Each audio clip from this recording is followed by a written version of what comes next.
Clear हो गई सारी एप्लीकेशंस? बहुत बढ़िया। कोई भी स्पेसिफिक क्लियर नहीं हुई हो तो पीछे जाओ, रिकॉर्डिंग पीछे करो और उसको जाके देखो। ठीक है, तो गाइस ये मैं एक बार हट जाता हूँ, आप इसका नोट बना लो, फिर हम आगे बढ़ते हैं। चलो, तो मान के चल रहा हूँ आपने इसको लिख लिया। बात करते हैं परमुटेशन की। परमुटेशन भी इसके जैसा ही कुछ है। तो the number of ways how we can choose but also arrange के ऑब्जेक्ट्स। अब सिर्फ चूज करने की बात नहीं है, अब चूज करके बिठाना भी है। तो वापस से सुनो, सिर्फ बिठाना है एन लोगों को रो में तो एन फैक्टोरियल, एन में से आर लोगों को चूज करना है तो एन सी आर, अब एन में से आर लोगों को चूज करके बिठाना भी है तो एन पी आर। अब समझना इस बात को, देखो एन पी आर इसका मतलब है चूज प्लस अरेंज। ठीक है, मान लेते हैं number of ways you can choose 3 boys out of 10 boys of a class and make them sit in a row. अब देखो, आपने 10 में से पहले 3 लोग चूज करें, 10C3 हो गया। अब यहां कॉम्बिनेशन का क्वेश्चन तो खत्म हो जाता, पर एक चीज एक्स्ट्रा है अब इसमें, and make them sit in a row. कैसे बिठाते हम रो में? Sir N factorial. यही तो हो रहा है, आप 3 लोग चूज करें, अब आप इन 3 लोगों को बिठा रहे हो कैसे? रो में। और 3 लोगों को रो में कैसे बिठाऊंगा मैं? 3 फैक्टोरियल से। तो ये कितना हो गया बेटा? ये हो गया 10 फैक्टोरियल बाय C3 कितना हुआ?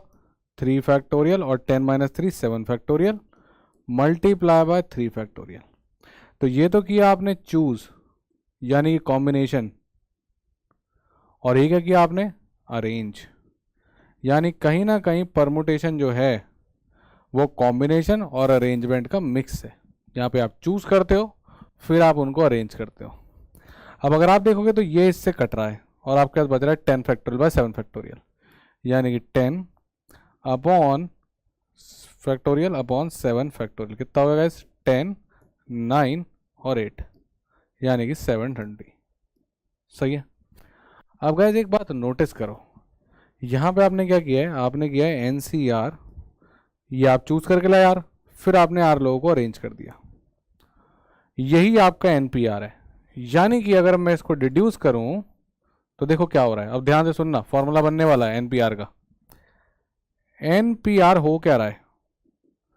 आप पहले n में से आर लोगों को चूज करते हो, इसका मतलब है चूज एंड अरेंज। तो ये होगा चूज। अब अरेंज, अरेंज n को नहीं करना, जिनको चूज करो उनको अरेंज, तो मल्टीप्लाई बाय आर फैक्टोरियल।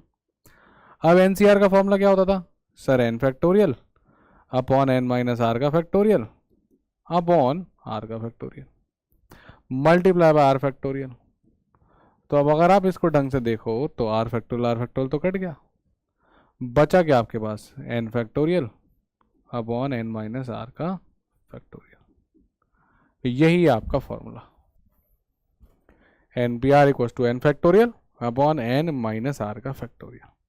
के बोल लो, आर बोल लो, एक ही बात है। n number of objects to choose from, K are the number of objects selected and then arranged. And then arranged, कोई कंफ्यूजन ना है, मैं यहाँ पे लिख भी देता हूँ, एंड देन अरेंज्ड। ठीक, तो NPR कुछ नहीं है, चूज करना है फिर अरेंज करना है। तो अगर आपको NPR नहीं भी आता हो ना फॉर्मूला, तो फर्क नहीं पड़ता, तब भी आप कर लेते। आपको नहीं आता ये NPR, नहीं आता, नहीं आता, आप n में से r लोग चूज करके उनको अरेंज कर देना। 10 में से 3 लोग चूज करें, 3 फैक्टोरियल को अरेंज कर दिया, आंसर आ जाएगा। फर्क क्या पड़ता है? और ये रहा इसका फॉर्मूला, आप ये और ये कट जाता तो direct 10 factorial by n minus R factorial आ जाता है। तो एक NPR के फॉर्मूले से भी कर लेते हैं एक सवाल।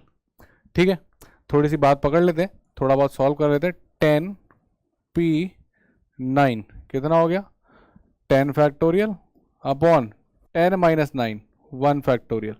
अब यहाँ 9 फैक्टोरियल मत लिख देना, सिर्फ यही देना, और इसका आंसर आ जाएगा 10 फैक्टोरियल। ठीक है, 10 में से आपने 9 लोगों को चूज किया है और फिर आपने उनको अरेंज किया है। ठीक, इस तरीके से अगर आपसे बात करी जाएगी 10P1 की, तो वो क्या होगा? 10 फैक्टोरियल अपॉन 10 माइनस 1 यानी कि 9 फैक्टोरियल, और ये कितना आ जाएगा? 10।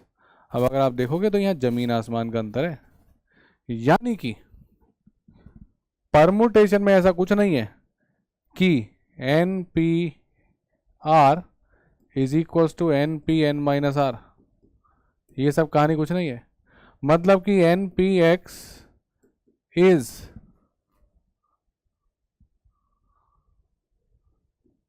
Not equals to N P Y if X plus Y equals to N. ये यहां नहीं चलेगा नाटक, ये सिर्फ और सिर्फ ट्रू था ओनली इन कॉम्बिनेशन। परमुटेशन मत लगा देना इसको कि sir N C X N C Y बराबर होता था अगर एक्स प्लस वाई एन होता है तो हम परमुटेशन में लगाते हैं। नो, यहां नहीं होगा काम, ठीक है। यहाँ पे कहानी बदल जाती है। और यहाँ पे एन पी एन जो है वो 1 भी नहीं होगा। 10 में से 10 लोग चूज करके अरेंज कर रहे हो, अरेंज तो कर रहे हो, 10 फैक्टोरियल आंसर आ जाएगा। यहाँ 1 नहीं आएगा, वो कॉम्बिनेशन का था। तो कॉम्बिनेशन और परम्यूटेशन में कंफ्यूज मत हो ना, इसका फॉर्मूला अलग है, उसका फॉर्मूला अलग था। वो सारे शॉर्टकट कॉम्बिनेशन के थे और उसी के ही रहेंगे और उसी के लिए सिखाए हैं। क्यों सिखाए हैं उसके लिए? क्योंकि वो ही ज़्यादा यूज होगा। परम्यूटेशन तो आप रेयरली 10% क्वेश्चन में लगाओगे, 90% आप कॉम्बिनेशन ही लगाओगे। और जहां परम्यूटेशन आप नहीं भी लगा पाए फर्क नहीं पड़ता, उसको भी आप कॉम्बिनेशन से कर सकते हो। तो गाइस एक क्लास क्वेश्चन करते हैं, परम्यूटेशन से करेंगे। John has 12 books, he bought a book shelf which has a capacity of holding 6 books. तो 12 में से